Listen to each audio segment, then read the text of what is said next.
Today, we're going to dive into an investment deck going over ESG, that's environmental, social, and corporate governance. We're going to go over our 7 tips to a successful investment deck. All of that coming up.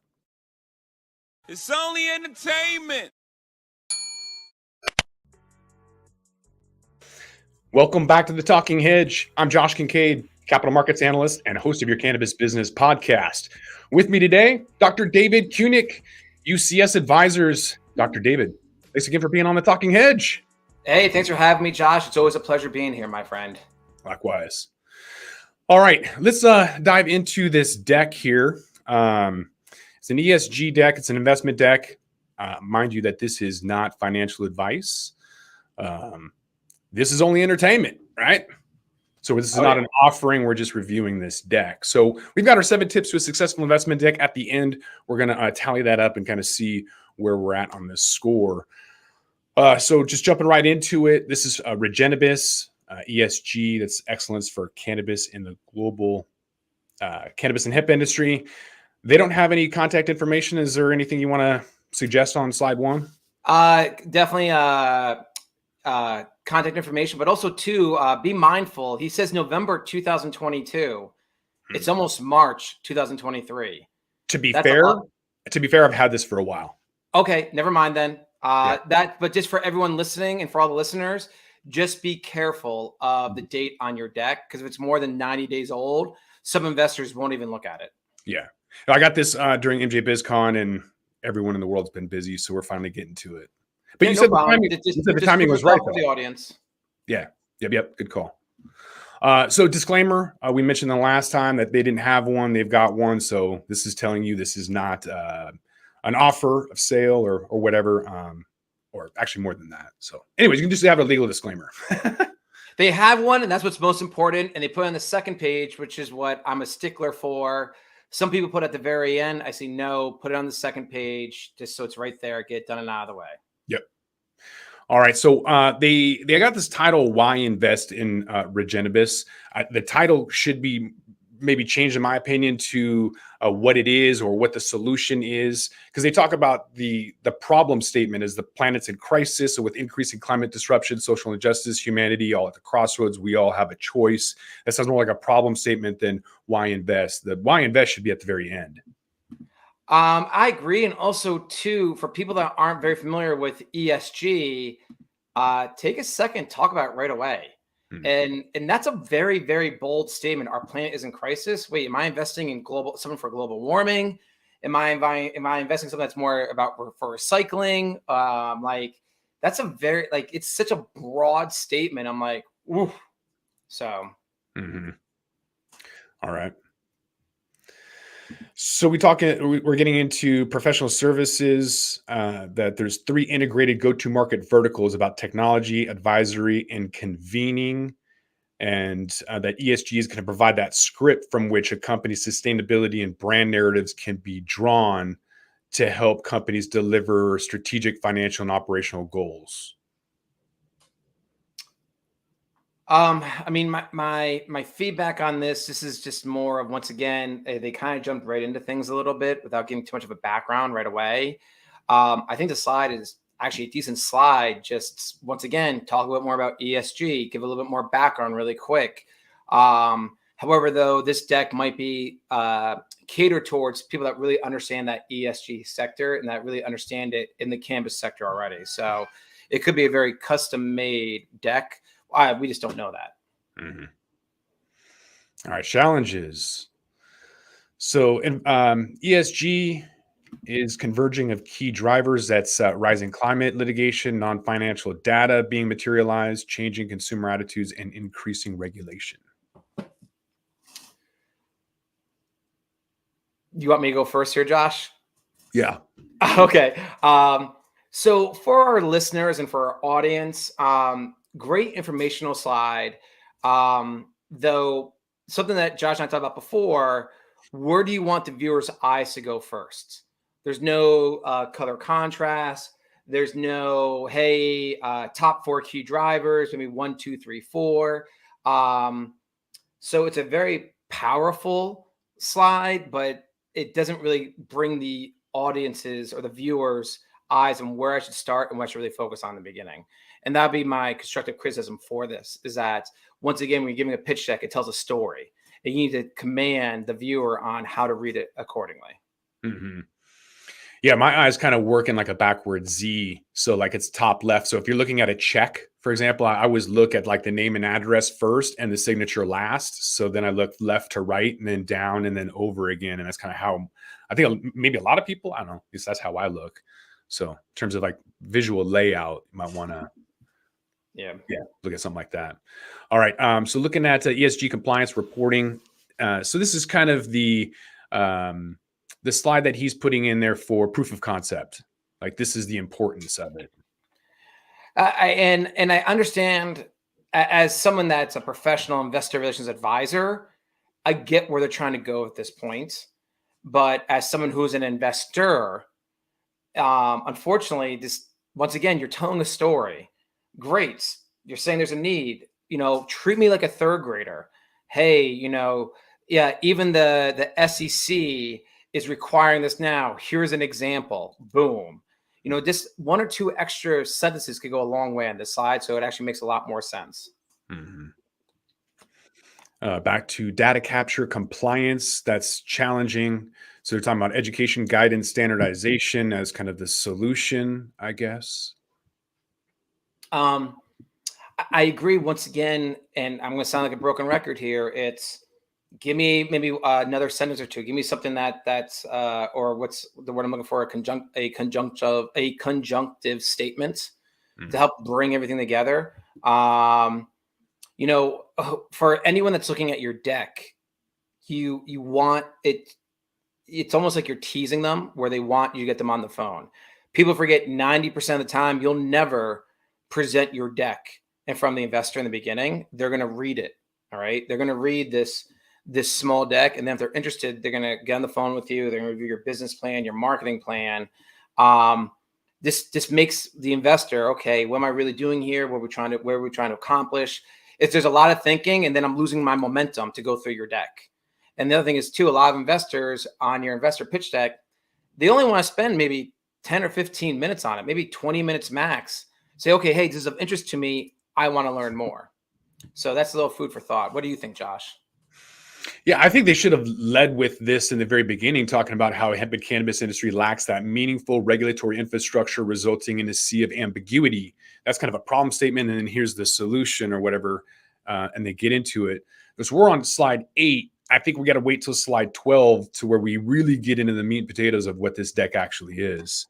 Yep. So now we're talking about the opportunities. Slide 10 is talking about performance, ESG, that's driving business brand value and creating that value in 5 ways. That's access to capital, risk mitigation, social licensing, new client customer acquisition, and then recruiting and retaining talent.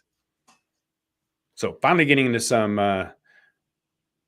important information about the benefits to this. Exactly. It's just, if I want to be really, really particular, I think they could have laid this out a little bit better, have it a little bit more catching to the eye a little bit. Maybe some color contrast. My question is, if you're looking at the deck for the very first time, are they going to address all 5 of these topics in the rest of the deck right now? And we're going to soon find out, aren't we? We are. The solution. This is probably the best slide in terms of talking about what they're doing, in my opinion. The first ever RegTech B2B SaaS platform for ESG compliance and sustainability. That's what you got to lead with. I got to wait till slide 12 to even know what we're talking about. I'm, if you can see, I'm smiling right now because literally we went through so many things where I'm like, hey, I'm a little lost. I'm a little confused. I'm thinking too much. And then all of a sudden we get to slide 12 and it's wait, this makes complete sense. I wish you put this on like slide 3 or 4, pretty much. Yeah. Like, because now you're really laying the foundation. Because, and for all the listeners here and for our audience, remember, your pitch deck is supposed to tell a story. All right. And a piece of advice we give all our clients here at U.C.S. Advisors is give your deck to a friend or to a loved one that knows nothing about your business. And then ask them some basic questions. What does our business do? How much money are we raising? What's our path to profitability? And they should be able to answer these questions just from your deck. If not, then it's not really telling a story. Mm-hmm. Yeah. We get into slide 13 and talks about how ESG is made simple in 4 phases of planning, implementing, engaging, and then reporting. Yeah, I thought the slide was fine. Once again, it's a little confusing, the order of everything, because we were hoping that you talked about the 5 ways to build brand value creation, but you're not really going over those 5 right now. You're kind of skipping around a little bit, which is a little confusing. But I mean, the slide's good overall. Just it doesn't flow with the story. Yeah. What do you think, Josh? There's good info. I think it could be laid out better. And like you said, the story could be laid out better. The data is there, the information is there. It's interesting. It could just be done better. Yeah. We get into a lot of words on this slide about the cloud-based platform. I think maybe some imagery could be used here because I mean, this is just too many words. Just that's it. So we are being a dead horse here, but if we notice, there's a repeated pattern here. One, where are my eyes going? Lack of color contrast, maybe a little less words, and once again, the story's just jumping around so much. Like we're going to the left, we're going to the right, 2 steps forward, 2 steps back. You know, which direction am I going in? So as a investor, I'm just my brain's going in different directions where at the point it's like, okay, and this is how a lot of investors think, especially investors that are looking at deals nonstop. It's okay, this is way too confusing. I'm on slide 14. You know what? How much time am I really going to spend on this? Let's move on to the next thing. Mm-hmm. And that's what you want to avoid. Because remember, your investor pitch deck is almost a teaser for that investor to say, that's really interesting. I would like to learn more. I would like to get more information. And that's what you really want to lead the investor to with a deck like this. Yeah. And you might get this too, Dr. David, when somebody has rebuttals and says, well, when I present it in such a way that there is a story, blah, blah, blah. When the reality is that's probably not the decision maker. That's just a gatekeeper. And so you have to be able to have a deck that pretty much tells a story in a way where you don't have to do it yourself. Exactly. And that goes back to what we were just saying a few minutes ago. Like 90% of the time, you'll never present your investor pitch deck in front of someone. Mm-hmm. You know, and people forget that. That's why it tells a story. That's why you shouldn't need an NDA for your investor pitch deck, because you're not giving anything out proprietary. It's just a teaser. Yeah. And I think they could get a lot of these words in this infographic and just kind of point and say, this is the configurability, this is mobile, this is the report dashboard, and then just get rid of all those other words. So that's one example. Yep. Well said. Creating the de facto. You already did 15 then, right? Yeah, I just skipped referring to. Yeah. Okay. Just making sure we're on the same page. Okay. Yeah. The de facto ESG standards for the cannabis industry. This is probably the solution statement.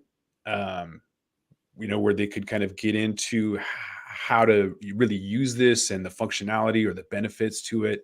But again, we're beating a dead horse on where to look and lack of priority in the vision and creation. Exactly. And there's a lot of information on this page, like a ton. Mm-hmm. You know, what's the most important aspect, of the slide is really need to be 2 slides. I mean, I know we're on slide 16 already, so we're starting to get a little long, but it's just kind of food for thought. Yep.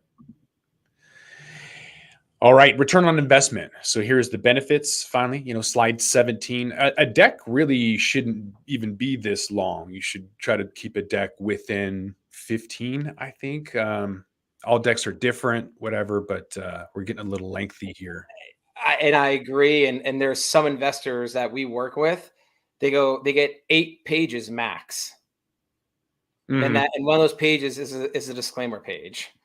Like, so like literally it's like, you got to really make it very, very tight and niche. And I agree with you. And then here for the ROI, I mean, I'm looked at this and I mean, I read this slide 3 times and I'm still like, okay, I still don't fully get, is this my ROI for the company that they're helping? Or is this the ROI for me, the investor?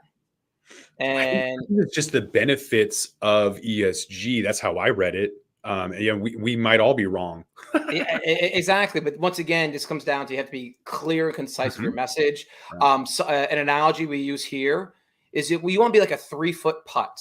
You want to be laser focused. Mhm. And usually people say, "Oh, but I'm working on so many other different things." Yes, I know, but remember, this is just the investor pitch deck.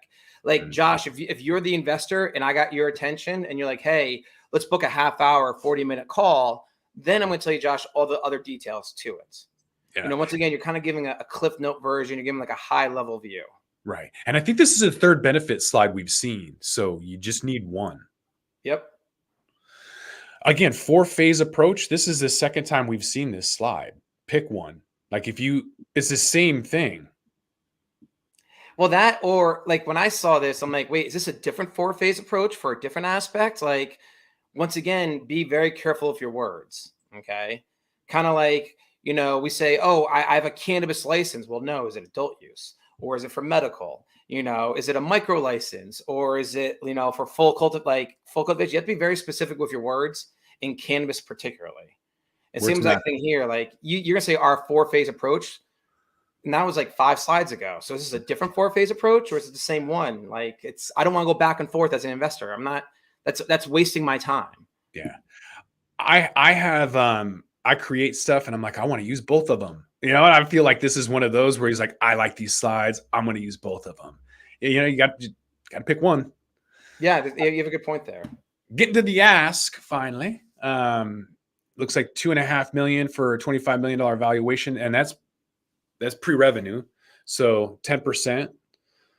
And I'm not really sure what they're going to use the funds for, but they do have some projected financials. Anything you want to say about these two slides? I mean, for the 2.5, I'd love to see how maybe a little more information why they give themselves a $25 million value pre-money valuation. When they said we've self-funded to date, I wonder how much they've self-funded. If you're setting aside a 500K block for non-credit investors, like even the path to ROI. I mean, I see the projected financials, and right off the bats on slide 21, how are you going from 972,000 to over 4.4 million? I mean, you're talking at over over a 400% increase right there, roughly almost, or 300% increase. Huge increase in 2023, and then it levels off. So why the spike in 1 year, and then yeah, there's a lot of questions. Yeah, but I mean, I appreciate them doing that, but this is where, and for everyone listening, if you're gonna have such a big change, put a little note on the bottom, talking why that is, or you can always put like a little note on the bottom, say, hey, full projected financials available upon request. It's one of those little tricks where you can always just put on the side a little note on the bottom. So. Okay. Little asterisk there. And then traction, man, this should have been at the very, very beginning. That's crazy out of place. Yes, and also too, you could lay the slide out better. Yeah. Yeah. And ironically, I know nature's key. So I thought that was kind of interesting. I know some of the people that they're mentioning too on this as well too, but I agree this should have been much earlier on. This would paint a lot clearer picture, but also too, which way are you reading this? What's the biggest traction? What are you most proud of? So, I mean, there's a lot of questions to this. Yeah. And yeah, they've got strategic partnerships too, I think, with Flora Growth and some of these bigger firms that are in Canada. And I didn't really see anything about it. But we get into management teams. So they do talk about who's there in management. Anything you want to touch on that? I think what is really interesting is Kelly here. I think it's kind of interesting how the hedge fund that she's managing. I just my question here is the management team, how they plan to use their background to really make this a reality. And the other thing is too, and I think it's probably more in the business plan, but I don't feel this deck really showed what the true business model is. and I still have questions on what the actual business model is. I understand the need for the service, but how are they really implementing this, or how are they really showing this or rolling out this platform? And that's kind of my thought on it. Yeah, there is a revenue projections, but no revenue model. Well said. Very well said. It talks about ESG XL, game changer for the cannabis industry, for all stakeholders, for all humanity. Okay. Yeah, I mean, listen, they have the contact information. If you're going to use words like game changer, be consistent with your theme. You should be using the word game changer throughout the deck. Your very last page is kind of the repeat of your mission statement, the repeat of maybe your slogan or your motto. Because Josh, correct me if I'm wrong, but did you hear the word game changer used multiple times earlier in the deck? I think that was the one and only time. Yes, that's where, as a investor, it's confusing. Once again, I'm not thinking as much as I should. This is a very, I understand ESG enough to get in trouble. We have some other clients doing it. But once again, what's the business revenue model? What's the path to profitability? And I think, Josh, you and I would both have a much different reaction to this deck if the story was laid out differently. Mm-hmm. Yes, sir. So let's get down to the 7 tips of a successful investment deck. Number 1, are they going to identify the business plan goals? Number 2, do they know the audience? 3, will they understand the market? 4, did they identify needs and roadblocks? 5, do they know what sets the business apart? 6, did they introduce the team and products? And number 7, did they create a summary with a call to action? So let's kind of just dive into that. Number 1, Dr. David, do you think that they identified the business plan goals based out of a score of 1? You can give me fractional if you want. What do you think? I'm going to give them a 0.5 on that. Okay. If it did, it just didn't do it in a very thorough way. Yeah, I'm gonna be generous and give them 0.5 because I still don't know what their I know that they want to do ESG. I just don't know what their revenue model is. So yeah, that's a missing point. What about knowing the audience? I unfortunately I have to give a 0 on that. Okay. Mainly only to the fact that they assume the audience knew everything about ESG. They assume they knew the demand for ESG in the cannabis industry. I don't really think they identified or catered really to the audience properly on this. Yeah, I'm going to say they kind of missed out on investor audience slides and kind of targeting them a little bit more. I think they could have done that better. In terms of understanding the market, I feel like they know that ESG is important. So I'm going to give them 1 point for understanding the market. I'll give them a full point. How about you? For understanding the market, yeah, I do agree with you, and I give them a full point for that. Needs and roadblocks. I didn't see anything. I have to give them a 0 on that. The only reason why I'm going to give them a 0.25 is because they mentioned 4 phases twice. And I know there was something in there about maybe the roadblocks, but I just didn't it wasn't very clear and concise, but I know something's in there, just wasn't portrayed very well. So I'll give them a 0.25 on that. Okay. I'll match you on that one. And then diversification. Do they know what sets their business apart? Did they do a good job explaining that? I have to give a 0, unfortunately, for that part. No. I didn't see. I do too, unfortunately, because it's so easy to say, "Hey, we have Curaleaf for any other strategic partner that they've got." They could have said, "We have these companies that are on board. They're going to help us. That this is what's setting us up apart. Is these big players are involved." And they didn't mention any competitor or any strategic partner. So got to go with 0. Yep. They did mention they did mention the team. I'm still not sure what the revenue model is, so I'll give them 3/4 of a point because the product is still a mystery. I'll match on that. Especially my big thing is too, how does that manager team's background apply to ESG? And I don't think they did a very good job showing that on how their skills overlap and actually would benefit here for this. Mm-hmm. They included financials. I got to give them credit for that. Most that I see don't. There was information at the very end. The they try to throw out some buzzwords and they attempted. So I got to give them a full point on summary with a call to action, even though it should be improved upon. I'll give them a full point. That one I will give them a full point, reluctantly. If I were to look at this very black and white, technically they did it, so I'll give them a 1. Okay.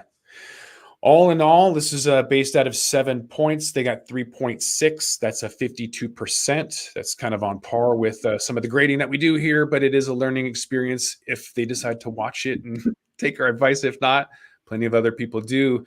And if anybody wants to learn more, you're actually doing this with your investment relations firm, U.C.S. Advisors, right? You review pitch decks. Yeah, we do. We actually, we charge a small fee, $428. We'll actually look at your entire investment material, and we'll tell you the good, bad, and the ugly. What's good, what's bad, what you're missing, and how to improve it. And then we also give an option, because some people give their pitches online. We actually offer a program where we'll record you 3 times with your pitch, so you can actually see yourself present, get some constructive criticism with your presentation skills. Try it again, because as we tell people, the best place for you to fail is in front of people like us, investors who also do investor relations advisory work, where we can tell you how investors are truly thinking. Because when you present for an investor, you get 1 chance. So it's called our Pitch Perfect fundraising package. It works really well, and it's extremely affordable for people, and to get some real good constructive criticism. Because remember, failure to plan is planning to fail. And if they want to know more information, or they want to take you up on your offer, where can they get some more information at? Where can they contact you at? Sure. They can go right to the Pitch Perfect page, which is UCSpitchperfect.com, or feel free to send me an email, david@ucsadvisor.com. And Josh, you and I both know I post on LinkedIn probably 4 or 5 days a week. We have a lot of people reach out to us on LinkedIn. However, though, food for thought for everyone raising money, do not send your investor deck via LinkedIn direct messenger without even saying a hello first, or hey, how are you? You will be amazed when people say, oh, hey, I saw you post this video. Here's my deck. Let me know let me know your feedback. Here's my calendar invites. It's like, whoa, how are you doing? Nice to meet you. Straight to the point. Yeah. But I think with that, we're going to put your contact information, LinkedIn, in the show notes, in the description. So check out Dr. David. But I think with that, we got to roll this one up. So again, I want to thank Dr. David, U.C.S. Advisors. Thanks again for being on the Talking Hedge. Thanks for having me, Josh. Remember, UCSpitchperfect.com to get more information on how we can help you with your pitch deck. Perfect. All right. Well, I'm Josh Kincaid. This is the Talking Hedge. Don't forget to like, share, and subscribe, or don't.